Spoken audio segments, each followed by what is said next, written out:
하겠습니다. 주택임대차보호법이 가장 중요합니다. 오늘 하는 것 중에서 현업을 해봐도 현업을 해보니까 중개업을 하니까 보통 제가 했던 데는 평균 한 달에 10건씩은 계약을 하더라고요.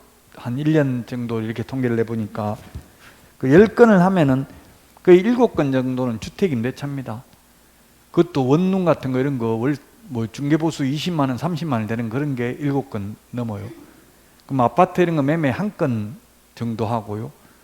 상가 임대차 1건 정도 하고 이 정도에 거의 10건 해도 만약에 아파트 매매만 10건 중개하면 돈 벌겠죠. 만약 10억짜리 하면은 옛날에 10억짜리 하면 900만 원이었습니다. 양쪽에 다 받으면 1800만 원. 10건 하면 1억 8천. 예를 들면 서울에서 그렇게 하면 금세 돈 벌겠죠. 근데 그렇게는 안 되더라고요. 그 대부분 임대차입니다. 그래서 꼭 주택임대차는 알아야 되는 내용입니다. 이 주택임대차하고 상가하고 다음 주 상가를 할 텐데, 주택은 1981년 전두환 정부 때 만들어졌고요. 상가 건물임대차보호법은 2002년 김대중 정부 때 만들었습니다. 법을. 그래서 차이점이 전두환 정부 때는 강력한 리더십이 있었습니다. 왜냐하면 그 당시는 반대를 하는 사람, 그때 주택임대차보호법 이거 만든다고 공청회를 하니까 서울법대 교수가 뭐 이딴 법이 다 있냐, 물권법 있을 필요 뭐 있냐, 이런 반응을 했어요. 물권법은 순서에 따라 배당을 해주잖아요.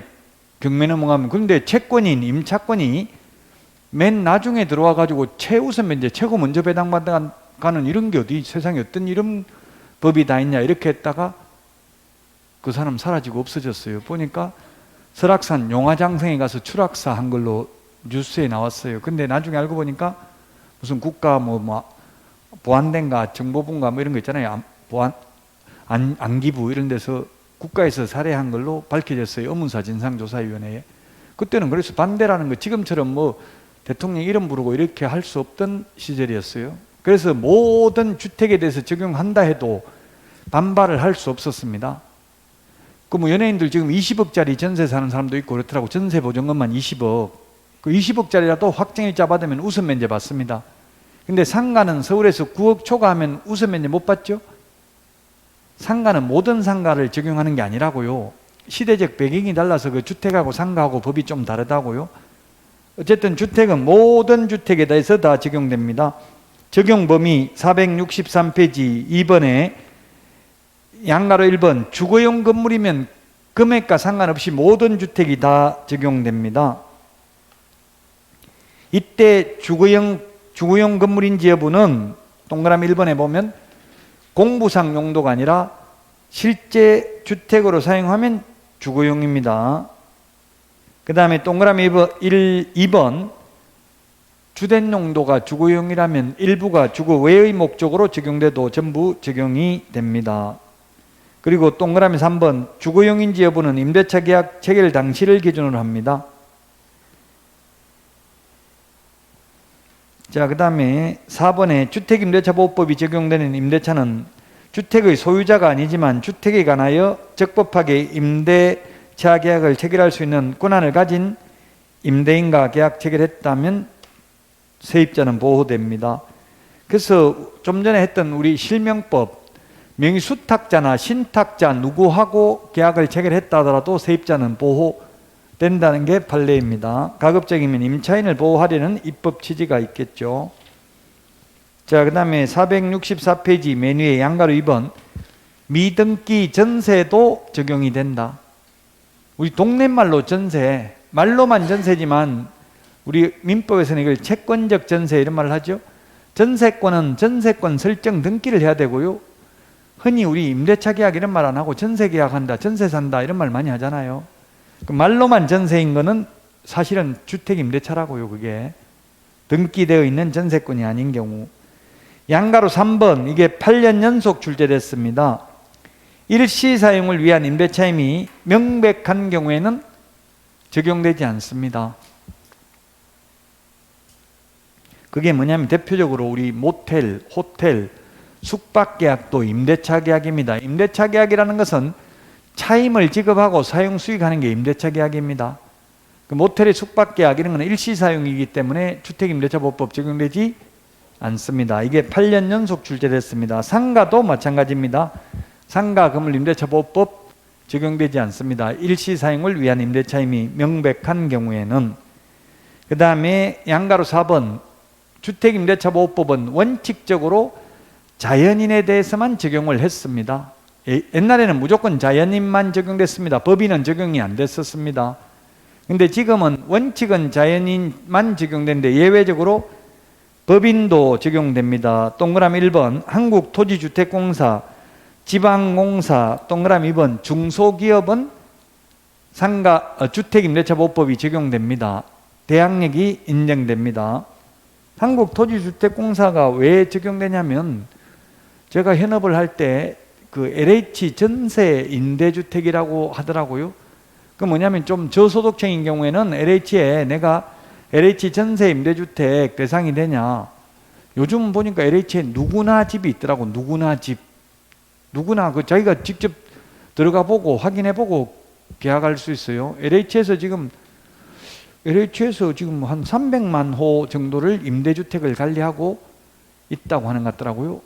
엄청나게 많아요, 지금 임대주택이 LH에서 하는 게. 그래서 LH 전세 임대주택을 해보니까 어떻게 하냐면 내가 그 대상자가 된다고 하면 중개사무소에 가서 집을 구해달라고 한다고요. 소개해주면 그걸 이제 LH에 집 구했다고 이야기하면 LH에서 실사를 해가지고 위험한 경우는 이건 너무 위험해서 나중에 배당 다 못 받으니까 안 된다 하고요. 웬만한 거는 됩니다.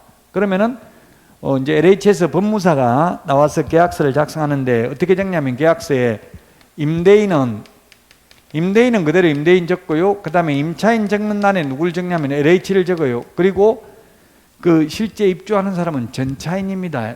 민법 용어로 따지면 전차인인데 전차인이라 안 하고 그냥 입주자 이렇게 적더라고요. 그 입주자가 전차인이라고요. 임차인이 LH인데 LH가 보호가 돼야, 임차인이 보호돼야 전차인도 보호되겠죠.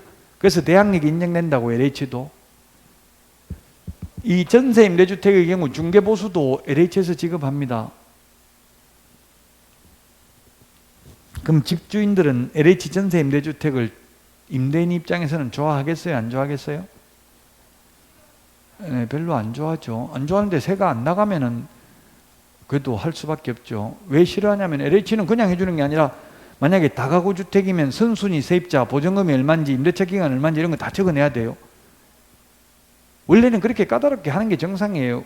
근데 아무도 그렇게 안 하니까 그렇게 까다롭게 하는 사람을 비정상으로 보잖아요. 원래는 그렇게 확인하는 게 맞죠. 선순위 세입자 이런 거 위험한 거 확인하는 게 맞아요. 근데 아무도 안 하는데 저도 해보니까 저보고 아저씨 왜 이렇게 별나게 하는데 하고 집주인이 여기는 못 내놓겠다. 너무 까다롭게 해서 이렇게 하고 다 싫어하더라고요. 그러니까 제가 망하는 거죠. 싫어하니까. 그 대신에 사고는 안 나는 거예요. 중개사고는. 철저하게 확인을 하면. 자, 존속기간의 보장입니다. 464. 존속기간이 최단기 존속기간은 2년입니다. 이 존속기간이 있네요. 이게 시험에 출제됐습니다. 주택의 경우 최단기 존속기간이 2년입니다. 이건 편면적 강행규정입니다. 양면적 강행규정이 아니고요. 그래서 만약에 임차인이 1년 계약 체결했으면 임차인은 1년의 유효함을 주장할 수도 있다. 그 지금 보면 현업에서 원룸 같은 거는 아직도 1년 계약 많이 하잖아요. 세입자 입장에서 오히려 좋아요. 1년 하면. 그럼 세입자는 1년 계약했으면 1년 만에 나가도 되고 최단기 존속기간 2년을 주장해서 2년 살 수도 있다고요. 그러나 임대인의 경우는 1년 계약해도 세입자가 2년 산다고 하면 나가라고 할 수가 없다는 이야기입니다. 그래서 주인 입장에서는 아예 처음부터 2년 계약 체결하는 게 나아요. 2년 계약 체결해놓고 1년 만에 나간다고 하면 보증금 내줄 의무가 없잖아요. 나머지 1년분 월세를 다 까고 공제하고 내줄 수 있는 거죠. 이제 현업에 있는 분들이 질문을 많이 하는 부분인데, 만약에 1년 계약 체결해 놓고 아니면 2년 계약 처음에 2년 계약 체결해 놓고 처음에 2년 계약 체결했는데 세입자 사정으로 1년 만에 나간다고 하면 중개보수를 누가 부담해야 되냐고. 현 세입자가 부담해야 된다. 주인이 부담해야 된다. 주인하고 새로운 세입자하고 또 계약을 할 거 아니에요. 2년 계약 체결해 놓고 이 세입자가 1년 만에 지금 학교 다니다가 졸업해가지고 그만둬서 지금 방 빼야 되겠다. 이런 경우 있잖아요. 그럼 누가 중개보수를 부담하냐고요? 시험에 나오면 집주인이 부담합니다. 무조건. 시험에 나오면. 그러면 현실적으로 이제 똑똑한 세입자가 이게 집주인이 부담하기로 되어 있는데 임차인, 현 임차인. 현실적으로는 거의 임차인이 내고 있죠. 법적으로는 임차인 내는 경우는 없습니다. 그럼 임차인이 임대인 보고 내라고 하면 임대인은 어떻게 하면 되냐면 그래 알았다. 그 대신에 계약기간 2년 해놓고 1년 만에 방 빼니까 나머지 1년분 월세 다 공제하고 내주면 돼요. 근데 현실적으로는 공제 안 해주고 복비는 네가 그 대신에 부담해라 이런 식으로 현실적으로 타협을 한다고요. 이론적으로는 임대인이 1년분 남은 기간 월세 다 까고 내주면 된다고 보증금에서 그거 가지고 중개보수를 부담하는 게 원칙이에요. 이론적으로는. 근데 현실적으로는 다 내주는 대신에 이 세입자가 중개보수는 부담하도록 하는 게 불법은 아니에요. 중개보수를 반드시 임대인이 내야 되고 현 임차인이 내줬다고 해서 그 자체가 강행법규 위반으로 무효가 되는 건 아니라고요. 그러니까 특약으로 정하면 돼요. 중간에 계약기간 다 안 채우고 나갈 때는 현 세입자가 새로운 세입자 받을 때 내는 중개보수를 부담하기로 한다 이렇게 적으면 돼요. 특약에. 주택은 1년이고요. 주택은 1년이 아니고 2년이고 최장기는 없습니다. 최장기. 옛날에는 민법에서 최장기 20년이 있었는데 삭제됐어요. 헌법에 위반된다 해가지고. 옛날에 최장기 20년은 양면적 강행 규정이었습니다. 임차인, 임대인 합의해가지고 30년 계약해도 무효라고 했었어요. 옛날에는. 근데 지금은 헌법재판소 그 헌법에 위반된다 해가지고 민법이 개정됐다고요. 최장기는 없습니다. 최단기 주택은 2년, 상가는 1년, 민법 임대차는 최단기 없고요. 농지 임대차는 최단기 3년, 단현생 식물재배지는 5년, 민법 전세권은 건물 전세권 최단기 1년, 최장기는 10년입니다. 지상권은 최단기가 경과한 건물 30년, 목조 건물 15년, 그 다음에 공작물 5년입니다. 최장기는 없습니다. 우리 중개실무에 이게 나왔다고요. 민법 임대차는 최단기, 최장기 모두 없습니다. 자, 그 다음에 465페이지 맨 위에 양가로 2번 임대차의 존속입니다. 임대차가 종료한 경우에도 임차인이 보증금을 반환받을 때까지 임대차 관계가 존속하는 것으로 봅니다. 그 돈 안 주면 버텨야 되겠죠. 나가면 안 되고 돈 받고 동시행을 해야 되잖아요. 계속 임대차 관계가 존속되는 걸로 봅니다. 그 계약기간 2년 끝났는데 주인이 주인이 돈을 안 내줘가지고 살고 있으면 월세는 내야 돼요. 공짜로 있는 겁니까? 돈 내야 됩니까? 네? 안 낸다고요? 내야 됩니다. 네? 전세면 안 내도 되겠죠. 전세면 처음부터 월세 안 내도 되겠죠. 그 차임은 지급해야 된다고 시험에 나오면 사용수익을 했다면 차임은 지급을 해야 됩니다. 동시행 함경권을 행사하는 경우에도 계약기간이 끝나서 돈을 돌려받지 못해서 살고 있는 경우도 차임은 지급해야 된다고요. 공짜로 있을 수 있는 건 아니고. 자, 그 다음에 양가로 3번 묵시적 갱신입니다. 오늘 그 주택 상가 비교하는 프린터 내드렸죠? 내드렸는데 보면 묵시적 갱신, 법정 갱신이네요. 주택의 경우에는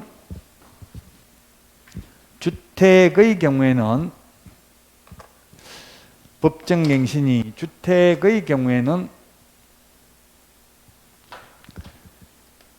임대차 기간 끝나기 6개월 전부터 2개월 전까지 4개월 동안 세입자 보고 나가라, 더 이상 이제 살지 말고 나가라고 이야기를 해야 됩니다. 아무 말 안 하고 가만히 있으면 묵시적 갱신, 법정 갱신 낸다고요. 세입자가 2개월 전까지 말 안 하는 경우도 마찬가지입니다. 이 묵시적 갱신, 법정 갱신이 되면 또다시 2년이 더 연장됩니다. 세입자는 2년 더 살 수 있습니다. 근데 2년 더 살 수 있는데 세입자가 묵시적 갱신되고 나서 나가고 싶으면 주인한테 나간다고 하면 3개월 지나면 혈액이 발생하니까 주인은 보증금 내줘야 됩니다.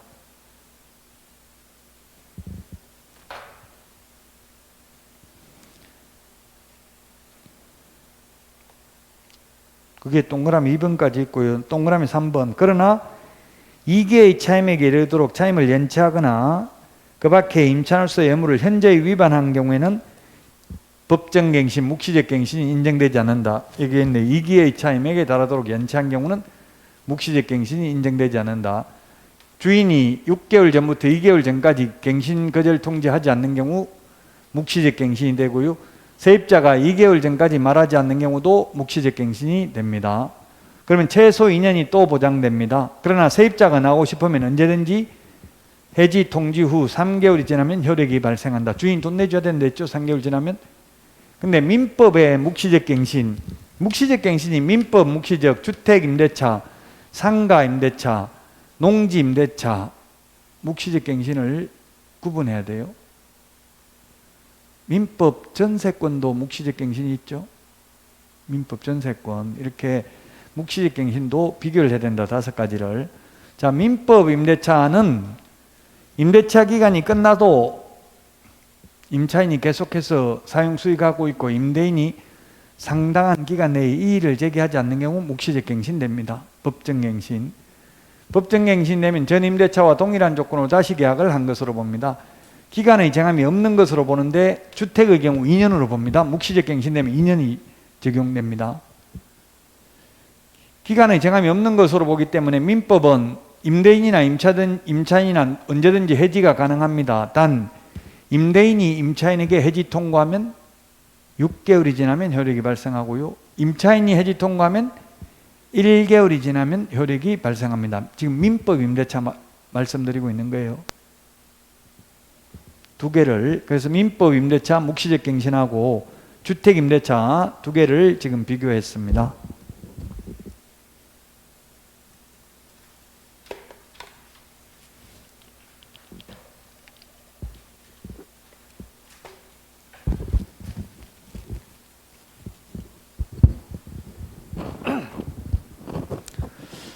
(465페이지) 양가로 4번 계약갱신요구권입니다. 계약갱신요구권.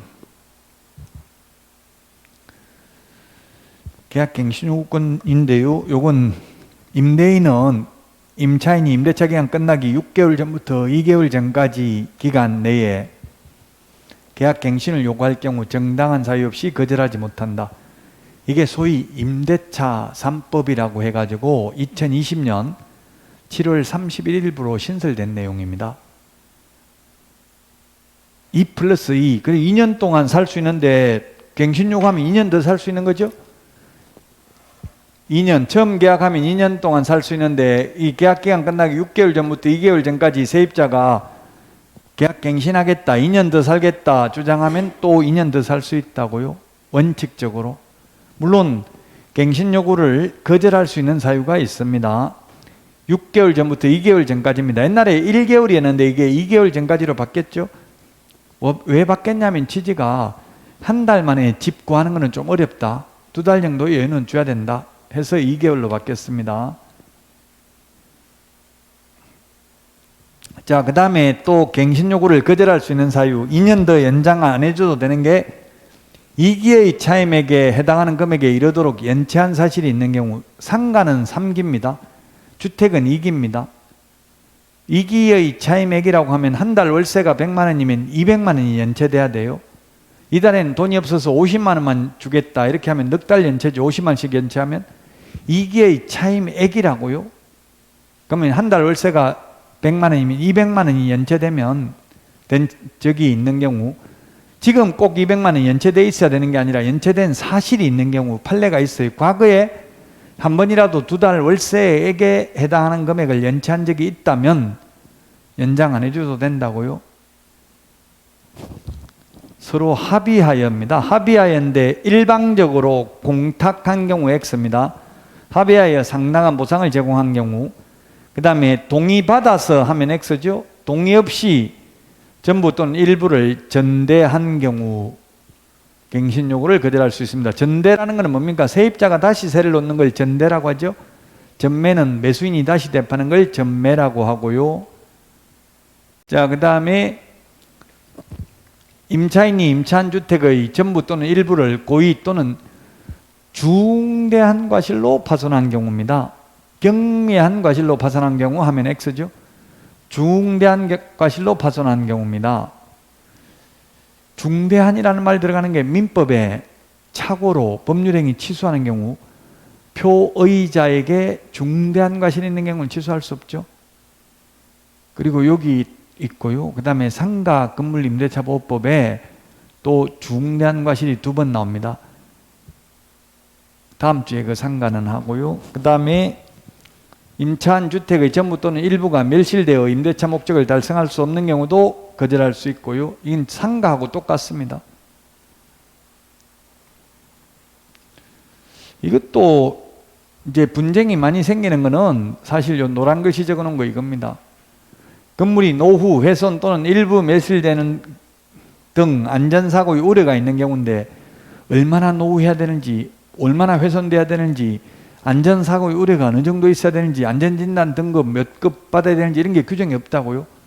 그래서 다툼의 여지가 있어요. 그 주인 입장에서는 새로 건물 리모델링 한다, 나가라 이렇게 할 수 있는데 다툼의 여지가 있죠. 이 부분이. 근데 요 2개는 다툼의 여지가 없어요. 왜냐하면 도시및 주거환경정비법에 의해서 재건축하는 경우, 이 다른 법령에 따라서, 그 다음에 미리 계약 체결할 때 공사 시기, 소요 기간 등을 포함해서 철거 재건축 계획을 미리 말하고 계약 체결했으면 이런 경우도 갱신 요구해 줄 필요 없습니다. 이거 2년 후에 리모델링 할 거니까 나가야 된다. 미리 계약하기 전에 했으면 그러면 안 나갈 것 같으면 계약 안 했을 거 아니에요. 계약 체결하기 전에 설명했으면 이거는 분쟁의 소지가 없죠. 자, 이제 가장 중요한 게 이겁니다. 이거 쉽게 말하면 주인이 직접 살겠다고 세입자 내보낼 수 있다고요. 근데 상가는 주인이 직접 장사하겠다고 세입자 나가라 소리 못하죠. 주택은 주인이 직접 살겠다 또는 부모님이 살겠다 또는 자식이 산다 라고 나가라고 할 수 있습니다. 이게 중요하다고요. 상가는 없습니다. 이게 주택의 경우 주인이 직접 입주해야 된다, 들어가 살아야 된다, 나가라고 할 수 있습니다. 자, 그 다음 기타 사유가 있고요. 그 주인이 이제 문제가 이게 주인이 직접 산다 해놓고 안 살고 다른데 세를 놓는 경우가 문제가 되잖아요. 이게 분쟁이 많이 생기고 있어요, 지금. 자, 계약갱신 요구권은 1회에 하나여 행사할 수 있습니다. 한 번만. 상가는 최초 임대차 기간을 포함한, 이게 지금 466에 있습니다. 상가 임대차는 최초 임대차 기간을 포함한 전체 임대차 기간이 10년을 초과하지 않는 범위 내에서 행사할 수 있습니다. 근데 주택의 경우는 1회에 하나여 행사할 수 있습니다. 존속기간 2년입니다. 그래서 만약에 이런 게 많더라고요. 주인들이 지금 잘 모르고 2+2, 이제는 2년 더하기 2년 해서 4년 계약갱신 요구하면 4년 살 수 있으니까 만약에 4년 될 때까지 아무 말 안 하고 있다가 하루 전에 이제 4년 살았으니까 나가라 이렇게 하면 법적으로만 볼 때 세입자 바로 나가야 된다. 2년 더 살 수 있다. 원칙적으로 4년 더 살 수 있다. 답이 뭐냐고요? 세입자하고 계약은 2년 체결했어요. 처음에 2년. 그런데 나가야 된다. 나가야 된다. X. 그럼 2년 더 살 수 있다, 4년 더 살 수 있다. 원칙적으로 둘 중에 하나 답해 보세요. 그 중에 답이 있다고요? 4년 더 살 수 있습니다. 왜냐하면 이때까지 아무 말 안 하면 묵시적 갱신됐잖아요. 최소한 2달 전까지 이야기했잖아요. 4개월, 6개월 전부터 2달 전까지 묵시적 갱신돼서 2년 더 연장된다고요? 2년 연장되는데 2년 끝나기 또 2개월 전까지, 6개월부터 2개월 전까지 갱신 요구하면 원칙적으로 2년 더 연장되잖아요. 물론 주인이 직접 산다고 하면 뭐 들어갈 수 있는데 제가 아까 원칙적으로 이렇게 이야기했잖아요. 원칙적으로는 또 계약갱신 요구가 된다고 봐야 되거든요. 한 번은 행사할 수 있다고요. 그래서 주인 입장에서는 반드시 계약서에 2년 더 연장해 줄 때는 계약갱신 요구권을 행사하여 연장한다는 취지를 적어놔야 돼요. 안 그러면 언젠가는 한 번은 행사할 수 있다고요. 그런 거 현업에 있는 분들 많이 물어와요. 과거에 10년이나 살았다 아무 말 안 하고 그 지금 10년 지났는데 나가라고 하면 되냐 안 되냐 한다. 안 됩니다. 10년 지났는데도 10년 지날 때까지 가만히 있다가 한 달 전에, 옛날에 한 달이었잖아요. 그 한 달 전에 지금 이야기하면 나가야 되는 거 아니냐? 안 됩니다. 또 2년 더 연장되고 계약갱신 요건 한 번 더 행사할 수 있기 때문에 4년 더 살 수 있어, 원칙적으로. 반드시 주인 입장에서는 계약갱신 요건을 행사한다는 취지를 적어놔야 된다고요. 안 그러면 언젠가는 한 번은 행사할 수 있어요. 그래서 국토부 유권 해석은, 국토부가 아니라 법무부, 지금 계약갱신 요건을 행사하면은 5%밖에 못 올리잖아요. 5%밖에 못 올리는데 지금 왕창 올려주고 시세만큼 올려주고 2년 더 살고 나서 그 이후에 계약갱신 요건을 행사하고, 계약갱신 요건을 행사할 때만 5%밖에 못 올리는 거예요, 최대. 그 계약갱신 요건 행사 안 하고 합의에 의해서 지금 계약갱신 요건은 포기하고 2년 후에 하기로 한다, 이렇게 하고 돈 많이 받아도 된다고요. 계약갱신 요건 행사를 안 하면. 계약갱신 요건 행사할 때는 5%밖에 못 올려요.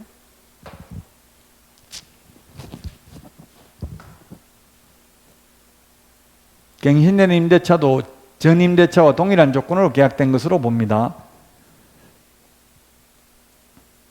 다만 갱신되는 임대차 기간은 존속기간 2년이고요. 다만 차인가 보증금은 법 7조 범위 내에서 정감할 수 있다. 법 7조가 뭐냐면 즉 5%밖에 못 올린다는 이야기예요. 감액은 상한선 없죠. 정액은 5%, 계약갱신 요구에 의해서 갱신되는 경우 올리는 건 5%밖에 못 올린다고요. 한 번 올리고 나면 1년 안에는 또 못 올리죠. 그 1년에 최대 5%까지만 올릴 수 있습니다. 정액 청구가 가능합니다. 자, 문제는 갱신된 임대차 해지에 관하여 법정 갱신을 준용한다. 갱신돼가지고 2년 더 산다고 해놓고 세입자는 나가고 싶으면 주인한테 이야기하면 3개월 지나면 효력이 발생한다는 뜻이에요. 주인 돈 내줘야 됩니다. 상가의 경우에는 갱신 요구에서 갱신됐으면 갱신 기간 동안 장사해야 됩니다. 월세 내야 됩니다. 상가는 세입자가 나간다고 하면 3개월 안에 돈 내주는 거 없다고요. 갱신됐으면. 물론 코로나로 인해서 폐업해가지고 하는 경우는 예외적으로 3개월 지나면 돈 내줘야 됩니다. 근데 주택은 갱신됐는데도 세입자가 다시 나간다고 하면 3개월 지나면 보증금 내줘야 된다는 뜻이라고요. 자, 그 다음에 문제는 주인이 직접 살겠다고 세입자 내보내놓고 주인이 직접 안 살고 다른 데 세를 놓는 경우입니다. 이런 경우에는 손해배상을 해야 됩니다. 그럼 손해배상을 해야 되기 때문에 세입자 입장에서는 어떻게 해야 돼요? 세입자 입장에서는 누가 살 건지, 언제부터 살 건지 물어봐야 돼요. 그럼 주인이 네가 왜 그것까지 알아야 되는데, 부모님이 산다 그러면 부모님 이름이 뭔데요? 물어봐야 돼요. 왜냐하면 어머님은 성이 다르잖아요. 임대인하고. 손해배상 하려면 산다는 사람이 안 살고 다른 사람이 살아야 손해배상을 청구하는데, 동주민센터에 세대별 주민등록을 열람해보면 원래 산다는 사람이 안 살고 다른 사람이 살고 있으면 손해배상 청구가 가능하잖아요. 시어머니, 어머니 이런 분들은 성이 다를 수 있잖아요. 요즘은 엄마 성으로 많이 하는 것 같던데요. 애기 태어나면. 가능한가 보더라고요.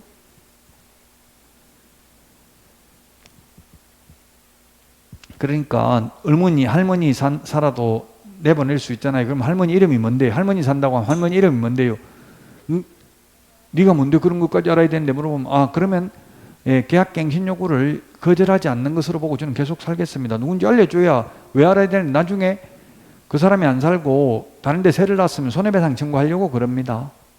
그렇게 문자 메시지를 주고받아야 돼. 전화하는 것보다 중요한 협상을 할 때는 문자로 주고받아야 그게 나중에 증거로 쓰기가 쉬워요. 통신사에 가면 바로 떼줘요, 그걸. 근데 통화해 놓으면 그걸 법원에 제출할 때는 통화 기록을 제출하는 게 아니라 녹취록을 제출해야 돼, 문서로. 녹취록 제출하려면 몇십만 원 들어가요. 녹취록 작성하려면. 그러니까 문자 메시지를 주고받으라고요. 네가 왜 그런 거 알아야 되는데, 그걸 알아야 손해배상 할 거 아닙니까? 알아야 만약에 세를 실제 안 살고 세 놓으면 손해배상 하려고 그럽니다. 죄송합니다. 정중하게 항상 말해야 되겠죠. 죄송하지만 알려주시면 좋겠습니다. 네가 왜 알아야 되는데 하면 그러면 몰라도 되면 뭐 계약갱신 요구를 거절하지 않는 것으로 보고 그러면 제가 계속 살아도 되겠습니까? 이런 식으로 문자를 보내면 되잖아요. 흥분하고 욕할 필요도 없고요. 흥분하고 욕하면 손해예요. 그러면 그거를 뭐 또 형사적으로 뭐 네가 욕했지 뭐 하면서 그거 가지고 또 걸고 넘어진다고요? 자, 손해배상액이 얼마냐면 큰 금액이에요. 큰 금액. 세계 중에서 큰 금액. 갱신거절 당시 월차임, 차임외에 보증금이 있는 경우 그 보증금을 법제 7조 2 각호 중 낮은 비율에 따라 월 단위 차임으로 전환한 금액을 포함한다. 이하 환산월차임이라 한다. 환산월차임의 3개월분에 해당하는 금액. 임대인이 제3자에 대하여 얻은 환산월차임과 갱신거절 당시 환산월차임 간 차액 2년분에 해당하는 금액. 실제 손해 입은 액. 셋 중에서 낮은 금액이 아니라 큰 금액입니다. 계산할 수 있겠어요, 이거? 학개론 계산 문제만큼 어려워요, 이게. 학개론처럼 어렵지 않습니다. 자, 그럼 지금 현재 보증금이 1억, 계산하기 쉽게 보증금 1억, 월세 25만 원 이렇게 있었는데 25만 원 이렇게 있는데 제가 세입자인데 제 내보내고 다른 사람한테 세를 놨어요. 세 놨는데 더 올려받아야 뭐 올려받은 만큼 손해배상을 할 수 있는데 올려받은 게 아니고 나 그대로 세 놨다. 이제 더 올려받으려고 팔려고 해가지고 내보냈는데 팔리지도 않고 또 비싸게 내놓으니까 아무도 세입자 안 들어오고 하니까 그냥 그대로 할 수도 있잖아요. 똑같이 이렇게 해가지고 세를 놨다고 다른 사람한테 그럼 손해배상? 이 환산월차임 3개월분이에요. 3개월분. 아까 처음에 읽은 거 이거 3개월분 환산월차임 3개월분. 환산월차임이 뭐냐면 이게 전세를 월세로 환산하는 게 환산월차임이에요. 환산할 때 계산 방식이 우리 프린트 오늘 내드린 것 주택상가 비교해 보면 거기 밑에서 7번째 보니까 월차임 전환율이 뭐라고 돼 있어요? 빨간 걸로 돼 있잖아요. 1할 또는 기준금리 더하기 2% 중에서 낮은 비율이에요. 낮은 거. 그럼 1할이 10%잖아요. 낮은 거 기준금리를 1%라고 가정하고 지금 혹시 기준금리 몇 %인지 알아요? 1%나 1.25%나 이 정도 되겠죠? 1% 정도 될 겁니다. 아마 시험에는 1.25% 이렇게 되면 계산기 없이는 계산 불가능이잖아요. 그 시험에 낼 때는 그냥 계산하기 쉽게 1%라고 낼 거예요. 그럼 기준금리 1% 더하기 2% 하면 3%잖아요. 1할은 10%라고 1할은. 그럼 낮은 거니까 3%가 되겠죠? 전세를 월세로 돌리면 3%라고 전환율이. 예를 들면 1억 보증금 전세 받다가 세입자한테 주인이 옛날에는 그렇게 했어요. IMF 때는 2부로 쳐가지고 한 달에 200만 원씩 달라. IMF 때는 그렇게 했다고요. 근데 지금은 1억 은행에 예금하니까 이자 100만 원 나오더라고. 1년에 100만 원. 1년에 100만 원이면 한 달에 8만 원밖에 안 되잖아요.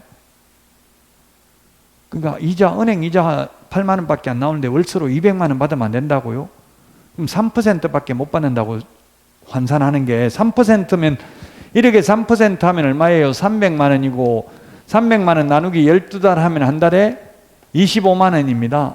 그러면 전세를 월세로 환산하는 게 25만 원. 원래 받던 월세가 얼마라고요? 25만 원.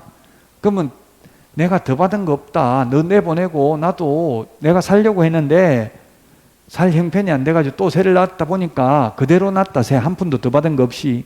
그럼 손해배상 한다고 안 한다고요? 그래도 한다고. 3개월 환산월차임 한 달이 50만 원이니까 3개월에 하면 150만 원 손해배상 해야 된다고요? 물론 다른 게 실제 손해입은액이 150만 원보다 더 손해입을 수 있죠. 이사비만 해도 이삿짐센터만 해도 더 낫겠죠. 손해가 입었다는 걸 입증하면 더 입은 걸 배상하면 되고 큰 금액이니까. 자, 그 다음 두 번째 있는 거 이거는 뭐냐면 임대인이 제3자에게 임대하여 얻은 환산월차임과 갱신거절 당시 환산월차임 간의 차액의 2년분. 자, 그럼 뭐냐면 지금 내가 이렇게 있었는데 내보내고 다른 새로운 세입자를 받으면서 어떻게 했냐면 새로운 세입자한테 보증금 2억, 월세 50만 원, 그냥 2배로 올려버렸어. 2배로 이렇게 받았다고 새로운 세입자한테. 그럼 손해배상이 얼마냐? 처음에 있던 거, 처음에 세 놨던 거하고 다른 새로운 세입자 받는 거하고 그 차이 나는 환산월차임이라고 했잖아요. 그 24개월분. 임대인이 제3자에게 임대하여 얻은 환산월차인가 갱신거절 당시 환산월차인 간 차액 2년분. 처음에 이게 환산월차임이 얼마라고 했어요? 아까 이게 50만 원이라고 했죠? 차이 나는 거. 자, 이건 얼마입니까? 환산월차임이 100만 원이죠? 이거 50만 원 하고 이걸 3%로 하면 3이 600만 원 나누기 12달 하면 50만 원이잖아요. 그럼 환산월차임 100만 원이잖아요. 차이 나는 게 얼마예요? 50만 원 차이 나잖아요. 곱하기 24개월 하면 1200만 원. 별로 안 크죠? 뭐 옛날에 뉴스에 홍남기 부총리 세입자 내보낸다고 뭐 2천만 원 주고 합의했다 이런 말 나오고 있고요. 현업에서는 이게 세입자가 계약갱신 요건을 행사 안 가고 안 한 가고 가격 차이가 1억씩 난다 이런 뉴스가 나왔어요. 보통 매수인은 급하게 자기가 살려고 집을 사는 거잖아요. 직접 들어가려고. 근데 세입자가 계약갱신 요건을 행사하면 2년 동안 또 못 들어가게 되잖아요. 입주를 못 하잖아요. 그럼 가격이 훨씬 싸다고요. 그래서 요즘은 보통 최소한 1,000만 원 이상은 주더라고요. 이 주인이 계약갱신 요구권 포기하겠다. 아까 상당한 보상을 제공하면은 계약갱신 요구 거절해도 되거든요. 보상 제공해주고 난 계약갱신 요건 행사하지 않겠다. 이렇게 지금 그건 효력이 있다고 법무부에서 해석하고 있고요. 근데 처음 임대차 계약을 체결할 때부터 2년 후에 계약갱신 요건 행사하지 않겠다. 이거는 강행법규 위반으로 무효로 보고 있어요. 합의금 받고 더 이상 계약갱신 요건 행사하지 않겠다. 이 써주는 거는 효력이 있고. 법무부 유권 해석이. 자, 이 세 개 중에서 실제 손해입은 액 셋 중에서 더 높은 금액입니다. 더 큰 금액. 이게 중요해요. 큰 금액. 이 계산하는 것까지는 아직 시험에 안 나왔어요. 그냥 더 큰 금액, 더 낮은 금액 하면 X입니다. 그 지금 465페이지 거절 사유 있고요. 그 다음에 466페이지까지 지금 466페이지 대항력 앞에까지 했습니다. 자, 그 다음에는 이제 대항력인데요. 이 대항력 때문에 처음에 이 법을 만들 때 서울법대 교수가 반대했다고 했잖아요. 이 대항력은 물권적 효력입니다. 채권은 채무자에게만 주장할 수 있습니다. 돈을 빌려줬으면 빌려준 사람한테만 돈 달라고 할 수 있는 거지 아무한테나 돈 달라고 할 수 없잖아요. 채권이기 때문에. 근데 물권은 대세권이 있기 때문에 누구에게나 주장할 수 있죠. 그 대항력이 채권의 물권화 경향이 있다. 즉 누구에게나 임차권이 있음을 주장할 수 있는 게 대항력이라고요. 즉 다시 말하면 옛날에 민법에 보면 매매는 임대차를 깨뜨린다 이런 법명은 있었어요. 매매는 임대차를 깨뜨린다. 그게 뭐냐면 집주인이 바뀌어가지고 새 주인이 와서 세입자 나가라고 하면 나가야만 했다고 민법에서는. 근데 주택임대차보호법이 생기고 나서 이제 대항력이 생기면 집주인이 바뀌어도 세입자는 안 나가고 버티고 있다가 나중에 계약기간 다 살고 계약기간 끝나면 그때 새 주인한테 돈 받아가지고 나갈 수 있다고요. 그럼 새 주인이 야, 너 나한테 돈 준 적이 있냐? 무슨 소리 하냐? 옛날 주인한테 네가 준 사람한테 가서 달라해라. 이렇게 할 수 없다. 매수인은 양수인은 임대인의 지위를 승계한 것으로 본다. 그래서 현실적으로 만약에 매매가가 3억이고 만약에 보증금이 전세 보증금이 2억이 있으면 이 부동산을 사는 사람은 전세 보증금 2억, 1억이 아니고 2억이면 전세 보증금 내줄 거 까고 1억만 주고 사죠. 1억만 주고 샀다가 나중에 2억은 임차인한테 돈 내줘야 되잖아요. 현실적으로 이렇게 거래를 하고 있어요. 그 대항력이 있으면 새 주인한테 돈 받을 수 있는데 그 대항력이 어떻게 하면 대항력이 생기냐면은 주택의 인도라고 돼 있는데 이사를 해야 된다는 얘기, 이사. 그 다음에 주민등록은 전입신고입니다. 전입신고가 돼 있고 이사를 하면 그 다음날 오전 0시에 대항력이 생깁니다. 대항력이 생기면 임대인, 지금 현재 주인뿐만 아니라 양수인이라고 하면 매수인이나 수정자, 포괄적인 개념이죠. 상속인, 뭐 다 포함됩니다. 양수인이라고 하면. 갑자기 부모님 돌아가시면 상속인이 새 주인이 되는 거잖아요. 그러면 상속인이 아버지한테 돈 줘놓고 왜 나한테 달라고 하냐 이런 소리 못 한다고요. 대항력이 있기 때문에. 임차권을 주장할 수 있고 임대차 기간 중에 거주할 수 있고 만기 끝나면 새 주인한테 돈 내달라고 할 수 있는 힘이 대항력이 되겠습니다.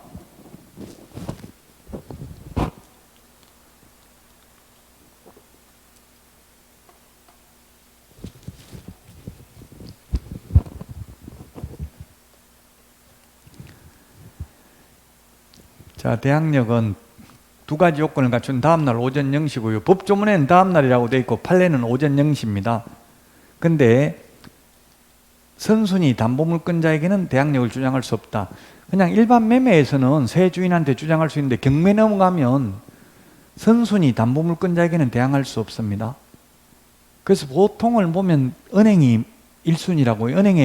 은행에서 대항력이 있으면 대출을 안 해주거든요. 세입자 있으면. 은행이 제가 먼저 전입신고를 해버렸더니만 주인이 대출 받고 나면 그 다음날 다시 전입신고 해달라더라고. 전출했다가. 저는 어릴 때 그 말을 듣고 그렇게 했어요.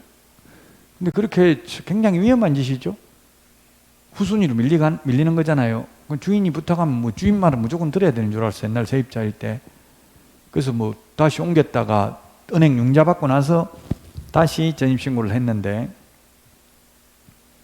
선순위 담보물권자에게는 대항할 수 없습니다. 경매에서는. 그 경매에서 세입자가 대항력이 있다고 하면 최선순위 말소 기준 권리보다 앞서 있어야 대항력이 있죠. 그 다음에 유효한 공시방법을 갖추지 못하면 대항력이 인정되지 않는다. 예를 들면 공동주택인데 동호수가 전입신고 안 돼 있다면 보호 못 받죠. 민법 시험에 이런 게 출제됐는데요. 한번 맞춰보세요. 민법 기출문제입니다. 아파트인데 확정일자 받은 계약서에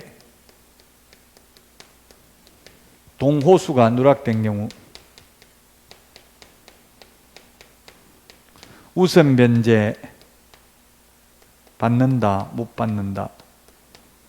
우선 변제 받을 수 있다, 받을 수 없다. 둘 중에 하나 답이라고 민법 시험에 나왔어요. 답은 공동주택인데 확정일자 받은 임대차 계약서에 동호수가 누락된 경우 우선 변제 받냐고 못 받냐고요? 빨리 말해봐야 틀리도 되니까 둘 중에 하나 50%인데 확률. 예? X가 뭐예요? 못 받는다? 받는다 손 들어보세요. 받는다고 하는 것 같은데. 예, 받는다. 시험에 나온 거는. 지금 틀리 보셔야 돼. 틀린 걸 슬퍼하거나 노여할 필요도 없고 부끄러워할 필요도 없어요. 전 내일 되면 또 다른 학원에 가서 강의해가지고 다 잊어먹어요. 누가 틀린지 몰라요. 모욕감을 드리려고 묻는 게 아니라 여러분들은 한번 틀려보면 본인은 안다고 가슴에 사무쳐서 다음에 기억이 오래 남아요. 그래서 묻는 거지 모욕감 드리려고. 그 선생님들이 강의하면서 그것도 모르냐 막 이렇게 하는 선생님들은 일부러 그러는 거예요. 그 쇼하는 거예요. 쇼. 비진의 의사표시를 하는 거라고요.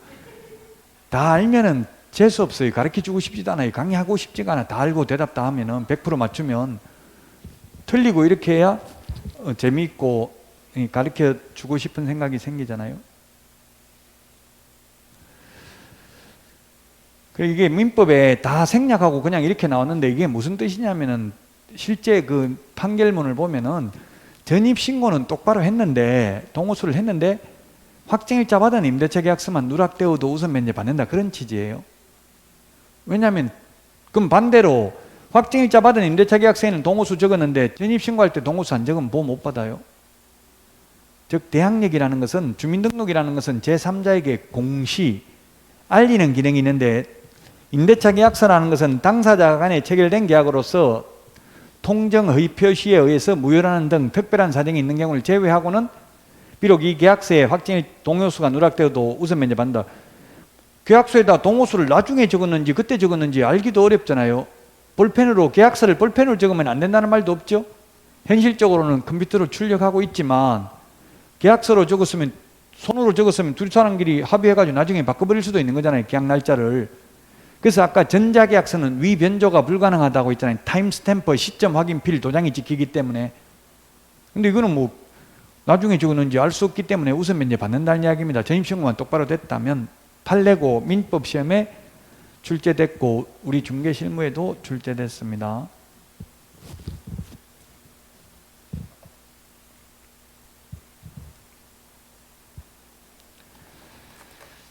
대항력 우선 면제권인데 우선 면제권은 대항 요건에다가 확정일자를 받으면 후순위 권리자보다 전액을 우선 면제 받습니다. 아까 대항력만 갖추면 최우선 면제 받을 수 있습니다.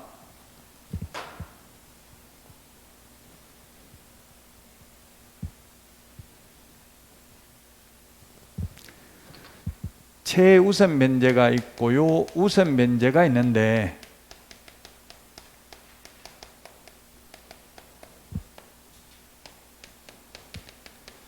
법 조문에는 최라는 말은 없습니다. 최우선 면제라는 말은 학자들이 쓰는 표현입니다. 최우선 면제라는 말은. 그래서 시험에 최우선 면제라고 안 나오고 우선 면제도 우선 면제, 최우선 면제도 우선 면제라고 나와요. 그러면 이게 최우선 면제를 말하는지 단어에서 찾아내야 돼요. 어떻게 나오냐면 시험에 최우선 면제라고 나올 수도 있지만 다른 담보물권자보다 우선 면제, 소액 임차인 우선 면제, 법 8조에 의한 우선 면제 이런 표현 나오면 그게 최우선 면제입니다. 그 다음에 우선 면제는 후순위 권리자 그 밖의 채권자보다 전액을 우선 면제 받는 겁니다. 최우선 면제 받으려면 대항력만 갖추면 됩니다. 확정일자 안 받아도 됩니다. 대항력은 주택의 인도, 이사입니다. 이사. 주민등록, 전입신고입니다. 다음날 오전 0시에 생깁니다. 다음날 0시 이걸 당일날 생기는 걸로 바꿔야 된다 이런 게 지금 학회에서 제가 뭐 학회 그 세미나 논문 발표하는 데 가보니까 이런 주장을 많이 하더라고요. 다음날 하다 보니까 문제가 많다고요. 이사하는 날 은행에 융자를 주인이 받아버리면 세입자가 후순위로 밀리게 되죠. 이건 다음날이니까, 건조당은 당일이니까 좀 문제점이 있습니다. 근데 앞으로 지금 현재는 다음날 오전 0시입니다. 다음날 오전 0시. 오전 0시라는 말은 법조문에 없고 판례입니다. 우선 면제는 대항력에다가 확정일자까지 받아야 됩니다. 확정일자 받으면 당일입니다. 당일날 우선 면제 효력이 생깁니다. 이게 문제라는 이야기입니다. 요거는 당일이고 요거는 다음날이다 보니까 이게 현업에서 좀 피해자가 많이 생깁니다. 자, 그러면 1일날 이사하고 2일날 전입신고했으면 3일날 오전 0시에 대항력이 생깁니다. 1일날 이사하고 2일날 전입신고하고 3일날 확정일자 받았다면 4일날 오전 0시에 4일날 오전 0시가 아니라 3일날 우선 면제 효력이 생깁니다. 그래서 만약에 건저당 설정일, 건저당권도 3일날 설정했다면 이 건저당권자와 확정일자부 임차권자는 동순위 안분배당입니다. 동순입니다. 자, 그런데 3일날 이사를 하고 2일날 전입신고하고 1일날 확정일자 받는 거 이런 일은 있을 수 있어요? 없어요? 현실적으로? 있습니다. 동주민센터에서는 잘 안 해주려고 하죠. 전입신고 안 받으면 확정일자를. 그럼 동주민센터에 그렇게 이야기하세요. 민원 처리에 관한 법률에 의해서 민원을 제기할 테니 거부 사유가 뭔지 문서로 교부해 주시기 바랍니다. 만약에 근거가 없는데 안 해주면은 행정안전부 징계 요청을 드리겠습니다. 이런 식으로 해보세요. 그러면 잠깐만요 하고 금방 해주더라고요. 실제 이게 해줘요. 왜 해주냐면 우리 전세자금 대출 많이 받잖아요. 현업에서 전세자금 대출 받으려면은 확정일자 받은 임대차 계약서가 은행으로 들어가야 돼요. 원본이 미리 들어가야 은행에서 계약하는 날, 잔금 치는 날 주인 통장으로 입금을 시켜줘요. 미리 받아야 돼요. 그럼 동주민센터에서 잘 안 해주려고 하면은 그냥 그런 말 하기 싫으면 저 등기소, 등기과 공정인 사무소에 가면 전입신고 묻지도 않고 도장 찍어준다고, 확정일자 도장을.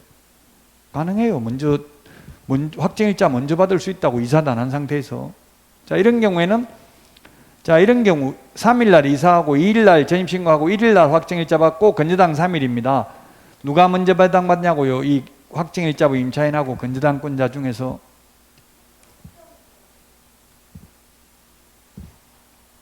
건저당입니다. 다음에 맞추고 싶으면 반대로 대답해도 돼요. 가슴속에 있는 거하고. 농담입니다. 그냥 좋아서 하는 거니까. 잘 틀리주니까 제가 재미있어서 강의 틀리주니까 제가 알려드리고 싶은 충동이 생겨요. 그렇게 계속 의도적으로 일부러 알아도 모른 척하고 틀려주시라고, 다음부터 다른 선생님들이 물어도. 그래야 재미있어요. 김민철 교수님 틀리면 혼났네요. 혼내요. 그게 진짜 무시하는 게 아니고, 그래, 비즈니스 표시라고. 그게 그냥 좋아서 그렇게 하는 거예요. 되게 착해요, 김민철 교수님은. 제가 뭐 한 지금 25년 넘게 지켜봤는데 지금 맨날 매일 카톡 보내. 아침에 매일 보내니까 잘 읽어보진 않은데 그냥 사진 같은 거 보내니까 읽어볼 것도 없어. 글 한 줄 그냥 적혀 있으니까. 그게 쉬운 일이 아니잖아요. 매일 보내는 게, 똑같은 일을 계속 루틴을 정해서 하는 게 쉬운 일이 아니에요. 자, 그래서 왜 그러면 이게 건저당은 그대로 3일인데 요거는 확정일자 받은 날 당일이라고 했잖아요. 당일인데 전제 조건이, 대항력이 전제 조건이 돼야 돼요. 대항력이 다음날 오전 0시에 생기잖아요. 그래서 이건 4일날 오전 0시에 우선 면제 효력이 있기 때문에 건저당이 먼저예요. 만약에 건저당이 4일이라면 둘 다 4일인데 이거는 4일 오전 0시니까 임차인이 우선 면제 받겠죠. 그래서 보통 이런 문제, 현실적으로는 어떻게 되냐면, 현실적으로 우리 실무에서는 현실적으로는 어떻게 돼? 같은 날 이사하고 전입신고하고 확정일자 받고 이렇게 같은 날 많이 해요. 그런데 주인이 이사하는 날 은행에 융자를 받아버리는 경우가 있다고요. 이러면 건저당은 1일인데 이건 확정일자 1일이라도 뭐라고 해서 이 대항력이 갖춰져야 된다 했죠? 다음날 오전 0시예요. 그래서 2일날 오전 0시에 우선 면제 효력이 생기니까 건저당이 먼저 배당받아요. 그래서 여러분들이 임대차 계약할 때는 특이하게 잔금 치르는 다음 날까지 일체 권리 변동이 없기로 한다. 다음 날까지 적는 경우도 있더라고. 그냥 당일 날까지만 해도 상관없죠. 그 다음 날 하는 거는 일단 이걸 다 해버리면 그 다음 날 오전 0시에 우선 면제 효력이 생기기 때문에 은행 융자보다 먼저 배당받죠. 최소한 임대차 계약 체결하는 날까지는 일체의 권리 변동이 없기로 한다. 권리 변동은 권리의 덕실 변경이잖아요. 건저당 설정 등기하는 것도 권리 변동이거든요. 그런 걸 꼭 특이하게 적어줘야 돼요. 안 그러면 이사하는 날 은행에 융자를 받아버리면 주인이, 세입자는 경매 넘어가면 배당 못 받는다고 봐야 돼요. 지금 세입자들이 약 80%가 배당 전부 다 보증금 전액을 다 못 받고 있다는 게 현실입니다. 현실. 지금 여기 칠판에 적어 놓은 게 이게 요 설명한 내용이에요. 설명한 내용. 예를 들면 확정일자 먼저 받고 뒤에 대항 요건을 갖추면 대항 요건을 갖춘 다음 날을 이 길이라고도 하거든요. 원래 다음 날이 정식 표현인데 오래된 교수님들은 이 길 일본식 한자를 써서 이 길이라고 돼요. 이게 지금 조금 전에 칠판에 설명한 내용이고요. 자, 그 다음에 우선면제 구비 요건은 경매 신청 기입 등기 전까지 대항력은 갖춰야 됩니다. 우선면제 받으려면. 그러나 확정일자는 그 뒤에 등기 후에 확정일자 받아도 상관없어요. 확정일자는. 그러나 대항력은 경매 신청 기입 등기 전까지 대항력을 갖춰야 대항력이 인정이 됩니다. 경매 신청 기입 등기, 즉 말소 기준 권리보다 앞서 있어야 대항력이 인정됩니다. 경매에서는 선순위 담보물권자에게는 대항할 수 없다고 했잖아요. 담보물권이 아무것도 없으면 경매 신청 기입 등기 이게 말소 기준 권리예요. 요거보다는 먼저 되어 있어야 된다. 자, 우선 면제는 우선 면제 요건을 유지하는데 매각 결정 기일까지, 실제로는 배당받을 때까지 대항력은 계속 유지하고 있어야 됩니다. 중간에 이사 가버리면 대항력이 상실된다고요. 그 돈 받을 때까지, 현실적으로는 돈 받을 때까지 유지해야 되고, 옛날 판례는 매각 결정기일까지입니다. 옛날 판례입니다, 이게. 그래서 실제로 배당받을 때까지는 대항력을 유지하는 게 좋습니다. 경매에서 배당 받으려면은 명도 확인서를 제출해야 배당받아요. 그래서 이게 동시행이 현실적으로는 거의 되기가 좀 어려워요. 원래는 집 비워주는 거하고 배당받는 거하고 동시에 해야 되는데 동시에 할 수가 없잖아요. 그 명도했다는 확인서를 제출해야 배당금을 줍니다. 배당 요구의 시기 및 종기인데 경매 개시 결정 등기일로부터 첫 매각길 이전의 날로 정해야 됩니다. 배당 요구의 종기를. 그래서 첫 매각 경매할 때는 최선순위 세입자가 배당 요구를 했는지 대항력을 주장했는지 알 수 있는 상태에서 입찰에 참여할 수 있습니다. 다음 주에 경매를 할 텐데, 그러면 낙찰받을 사람 입장에서 보면 배당 요구하는 게 좋아요, 안 하는 게 좋아요? 배당 요구하는 게 좋죠. 배당 요구를 안 하면 대항력 있는 임차인이면 임차보증금을 낙찰받은 사람이 매수인이 다 돌려줘야 돼요. 그 배당 요구를 하면 최선순위라면 확정일자까지 받았다면 거의 배당 다 받겠죠. 물론 다 못 받으면 남은 금액에 대해서 다 받을 때까지 대항력을 주장할 수 있어요. 주택은. 전세권의 경우 최선순위면 배당 요구했으면 전액을 배당 다 못 받아도 전세권은 말소됩니다. 배당 요구하면. 그 전세권이 외려 임차권보다 더 불리하고요. 전세권이 임차권보다 좋은 거는 딱 두 가지예요. 전전세권 있고 임의경매 신청권 있는 것밖에 없어요. 배당받는 순서도 똑같다고, 확정일자 받은 임차인이나 전세권자나 똑같다는 이야기입니다.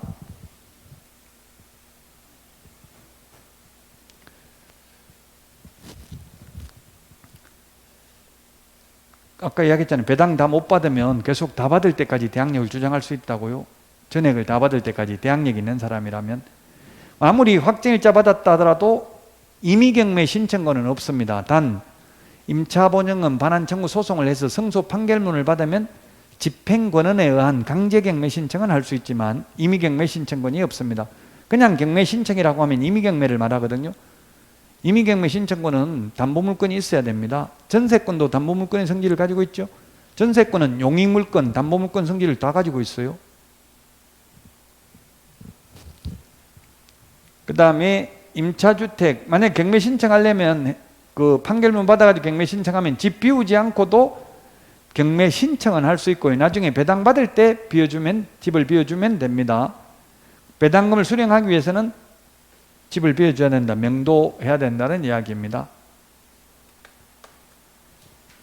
자, 대항력을 갖추면 최우선 면제 받을 수 있다고 했는데요. 최우선 면제 받는 금액입니다. 우리 교재 473 페이지에 있습니다.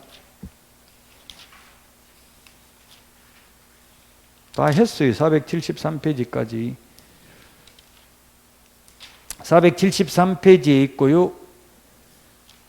473 맨 밑에 있잖아요. 그리고 475페이지에 보면 옛날 거부터 박스에 적어놨는데 옛날 거는 몰라도 됩니다. 현재 것만 알면 됩니다. 그 473페이지에 있는 걸 표로 만드니까 이게 2021년 5월 4일부터 현재까지입니다. 서울은 1억 5천만 원 이하인 경우 나누기 3을 해서 5천만 원까지 최우선 면제 받습니다. 과밀억제권역, 그리고 세용화입니다. 정용화, CM블루 정용화가 아니라 세용화입니다. 정용화도 코로나 걸렸다고 나왔어요.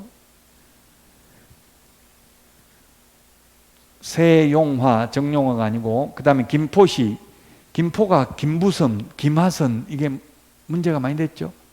김하선은 뭐고 김부선은 뭡니까? 김하선, 김포 하남선 GTX 계획이 돼 있었는데 이거 안 하고 지금 뭐가 확정됐어요? 김부선으로 확정됐죠. 김포 부천간만 GTX가 되는 걸로 확정이 됐습니다. 지금 원주는 교통 요지라고 나와 있고 지금 집값 올라가는데 원주밖에 없더라고. 비수도권 지역은. 수도권 지역에서는 2천만 집값 올라가고 있다고 최근 뉴스에 나오더라고요. 원주가 뭐 서원주에게서 어디 KTX 어디 생겼다면서요. 교통이 엄청 또 그리고 지금 여주에서 이렇게 지하철 전철도 이리 넘어오죠. 이게 오면 여기서부터 쭉 인천까지 갈 지하철 타고 갈 수 있다고 월판선이 또 생기거든요. 판교에서 월교에서 월교인가 이름이 모르겠네. 월교에서 월곶이구나. 바닷가지. 월곶에서 판교까지 월판선 생겨요. 월판선이 GTX보다 더 빨라요. 180km에.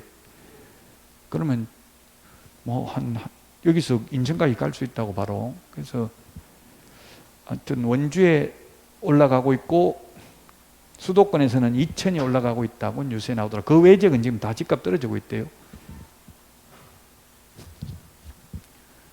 그래서 김포도 김부선 때문에 이게 GTX 때문에 지금 뭐 대통령 후보가 김포 집값이 2억 3억이라고는 안 했더라고. 저도 찾아보니까 2억 3억에 분양할 수 있다 이렇게 했는데 2억 3억이라고 했다고 무시하냐, 절대 안 찍어준다 해가지고 막 김포에서 들고 일어나고 그 집값 내려가기를 바란다 해놓고 또 자기 동네 내려간다 하면은 가만 안 있고 사람 마음은 모르겠어요.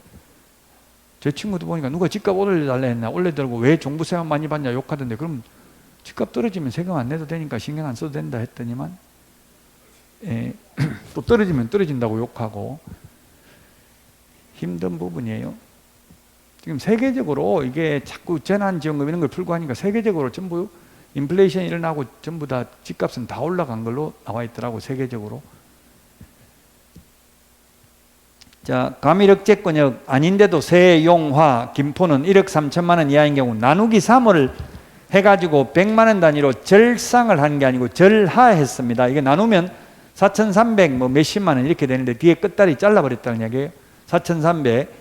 그 다음에 광역시가 아니라도 경기도 안산시, 광주시, 파주시, 이천시, 평택, 이천 평택이 2021년 5월 4일 날 추가됐습니다. 이천 평택 집값 올라갔다고 했잖아요. 이천 평택도 뭐 엄청나게 분양을 많이 했습니다. 여기도 GTX, KTX, SRT 여기 있죠. 평택 지제역에. 그래서 집값이 많이 올라갔습니다. 7천만 원 이하인 경우 2,300만 원 나누기 3을 해가지고 100만 원 단위로 절하해가지고요. 그 밖의 지역은 6천만 원 이하인 경우 2천만 원까지 재우선 면제 받습니다. 나누기 3입니다. 이 숫자도 기억을 해야 됩니다. 시험에 나온 적이 있습니다. 자, 그 다음에 재우선 면제 항상 받는다 하면 X입니다. 주택가격의 2분의 1 범위 내에서만 받습니다. 예를 들면 기타 지역이 2천만 원인데 방이 20개가 있는데 보증금이 다 2천만 원씩입니다. 근데 경매 넘어가는데 방이 20개면 얼마예요? 20개에 2천만 원씩이면 4억이죠. 4억이 다가구주택이 다가구주택 이렇게 방이 19개 뭐 이런 식으로 있잖아요. 다가구가. 근데 2천만 원씩 20개 방이 있는데 이게 4억에 경매 넘어갔다고요? 4억에 경매 넘어갔으면 이 재우선 면제 다 해주고 나면 남는 돈 하나도 없잖아요. 그 2분의 1만 해준다고 2억만 떼가지고 나머지는 왜 건저당 설정 등기한 사람 이런 거 담보물권자들 배당해야 되니까 무조건 다 주는 건 아니고 2분의 1 범위 내에서만 재우선 면제 해줍니다. 자, 그 다음에 하나의 주택에 임차인이 2명 이상이고 이들이 그 주택에서 가정공동생활을 하는 경우 이들을 1인의 임차인으로 보아서 이들의 각 보증금을 합산한다. 자, 그러면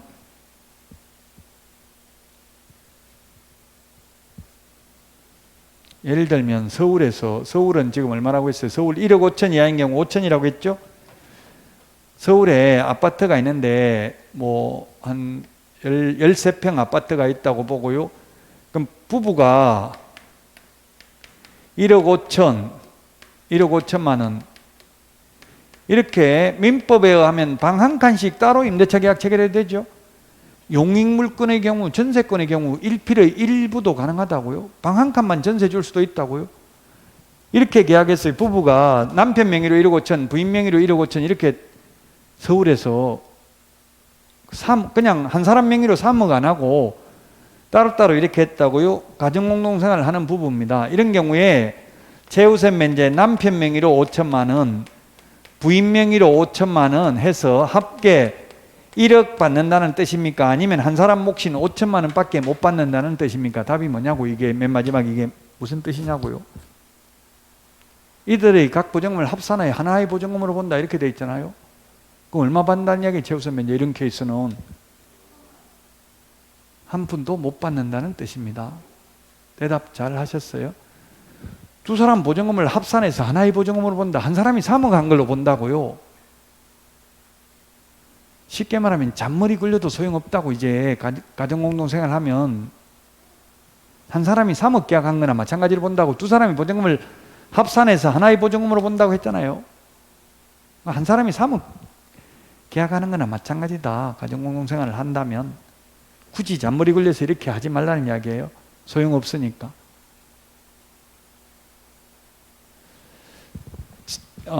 주택임대차위원회부터는 잠깐 5분만 쉬었다 하겠습니다.